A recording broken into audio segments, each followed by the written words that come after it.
মেহেরপুরের গাংনীতে নিখোঁজ হওয়ার ১২ ঘণ্টা পর যুবদল নেতা আলমগীর হোসেনের মরদেহ উদ্ধার করেছে পুলিশ। সকালে শহরাবাড়িয়া কামারখালী মাঠ থেকে গলাকাটা অবস্থায় তার মরদেহ উদ্ধার করা হয়। গতকাল সন্ধ্যা থেকে নিখোঁজ হন গাংনী পৌরসভার ১ নম্বর ওয়ার্ডের যুবদল সভাপতি আলমগীর হোসেন। পুলিশ জানায়, একটি গাছের সাথে দড়ি দিয়ে বাঁধা অবস্থায় অজ্ঞাত ব্যক্তির মরদেহ দেখে তাদের খবর দেন স্থানীয়রা। পরে পুলিশ গিয়ে মরদেহ উদ্ধার করে। নিহতের শরীরে ধারালো অস্ত্রের আঘাত রয়েছে।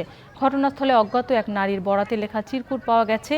তাতে লেখা, পরকীয়া প্রেম করে বিয়ে না করার প্রতিশোধ হিসেবে তাকে হত্যা করা হয়েছে। হত্যার বিষয়টি খতিয়ে দেখছে পুলিশ।